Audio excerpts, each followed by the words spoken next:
বাংলাদেশ সৃষ্টির পর এবারের মতো এমন টানাপোড়েনের সম্পর্ক কখনো হয়নি ঢাকা দিল্লির। কয়েক দশক ধরেই দুই প্রতিবেশী দেশের ঘনিষ্ঠ সম্পর্ক থাকলেও চলতি বছরের মাঝামাঝি থেকে সেই সম্পর্কে ভাটা পড়েছে। সম্প্রতি বাংলাদেশ ভারত সম্পর্কের অবস্থা তুলে ধরে এক প্রতিবেদনে এ তথ্য জানিয়েছে মার্কিন গণমাধ্যম এবিসি নিউজ। বিস্তারিত ডেস্ক রিপোর্ট এ। দিল্লিতে শেখ হাসিনা, তলানিতে বাংলাদেশ ভারত সম্পর্ক। মার্কিন গণমাধ্যম এবিসি নিউজ প্রতিবেদনে বলা হয়েছে, চলতি বছরের জুলাইয়ে বাংলাদেশের সরকারি চাকরিতে কোটার বিরুদ্ধে শান্তিপূর্ণ ছাত্র বিক্ষোভ শুরু হয়। এই বিক্ষোভে আওয়ামী লীগ সরকারের কঠোর দমননীতি ও শক্তি প্রয়োগের ফলে কোটা আন্দোলন শেষ পর্যন্ত দেশটির সাবেক প্রধানমন্ত্রী শেখ হাসিনাকে ক্ষমতাচ্যুত করার দেশব্যাপী গণআন্দোলনে পরিণত হয়। এই আন্দোলন বিশ্বের প্রথম জেনজি বিপ্লব হিসেবে পরিচিতি লাভ করেছে।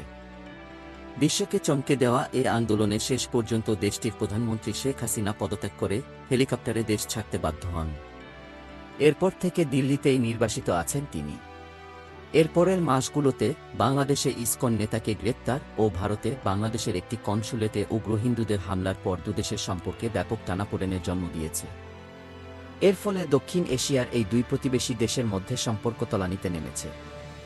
একই সঙ্গে সম্পর্কের মধ্যে ধর্মীয় উত্তেজনাও বিদ্যমান।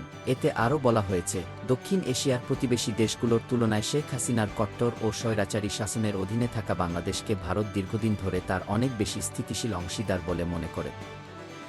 যদিও আফগানিস্তান, পাকিস্তান ও শ্রীলঙ্কা সবাই সাম্প্রতিক রাজনৈতিক ও অর্থনৈতিক উত্থান পতনের অভিজ্ঞতা অর্জন করেছে, কিন্তু শেখ হাসিনার ১৫ বছরের শাসনামল গত আগস্টে আকস্মিকভাবে অবসান ঘটার পর নোবেল বিজয়ী ড. মুহাম্মদ ইউনূসের নেতৃত্বে বাংলাদেশে অন্তর্বর্তী সরকার দায়িত্ব নেয়। এবিসি জানিয়েছে, বাংলাদেশের ১৭,৪০,০০,০০০ জনসংখ্যার মধ্যে হিন্দুদের সংখ্যা প্রায় ১০%। তাদের অনেকেই ঐতিহাসিকভাবে হাসিনার আওয়ামী লীগকে সমর্থন করেছিল। শেখ হাসিনা ক্ষমতা থেকে বিতাড়িত হওয়ার পর বিক্ষুব্ধদের অনেকে আওয়ামী লীগের বিভিন্ন প্রতীক এবং কিছু ক্ষেত্রে দলটির সঙ্গে সংশ্লিষ্ট হিন্দুদেরও টার্গেট করেছিল। তবুও হিন্দুদের রক্ষা করার জন্য ড. ইউনূসের সরকার যথেষ্ট কাজ করছে না বলে অভিযোগ করেছে ভারত।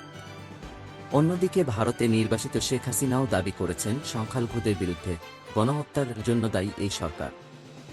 প্রতিবেদনে বলা হয়েছে, ভারতের প্রতিরক্ষামন্ত্রী রাজনাথ সিং গত সেপ্টেম্বরে ভারতীয় সশস্ত্র বাহিনীকে বাংলাদেশের অস্থিতিশীল পরিস্থিতির উল্লেখ করে অপ্রত্যাশিত পরিস্থিতির জন্য প্রস্তুত থাকতে এবং প্রতিবেশী দেশগুলোর পরিস্থিতি পর্যবেক্ষণ করার আহ্বান জানিয়েছিলেন।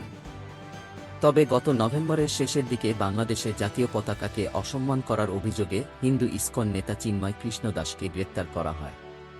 কিন্তু তার সমর্থকদের বিশ্বাস, হিন্দুদের বিরুদ্ধে হামলার বিষয়ে সোচ্চার থাকায় তাকে লক্ষ্যবস্তু করা হয়েছে। এরপর চলতি ডিসেম্বর মাসের শুরুতে ভারতের উত্তর পূর্বাঞ্চলীয় রাজ্য ত্রিপুরার রাজধানী আগরতলায় অবস্থিত বাংলাদেশের সহকারী হাইকমিশনে সম্প্রতি হামলার ঘটনা ঘটে। হামলার সময় উগ্র হিন্দুত্ববাদীরা সেখানে ভাঙচুর চালায় এবং বাংলাদেশের জাতীয় পতাকা নামিয়ে ছিঁড়ে ফেলার পাশাপাশি অবমাননা করে, যা ঢাকা দিল্লির মধ্যে বড় ধরনের কূটনৈতিক উত্তেজনার সৃষ্টি করে। তবে বাংলাদেশের প্রধান উপদেষ্টা ড. মুহাম্মদ ইউনূস বলেছেন, হিন্দুদের বিরুদ্ধে সহিংসতার দাবিগুলো অতিরঞ্জিত করে সামনে আনা হয়েছে। বিশেষজ্ঞদের বরাত দিয়ে মার্কিন গণমাধ্যমটি জানিয়েছে, হাসিনা সরকারের পতনের অনেক আগে থেকেই বাংলাদেশে ভারতকে নিয়ে অসন্তোষ ছড়িয়ে পড়েছে।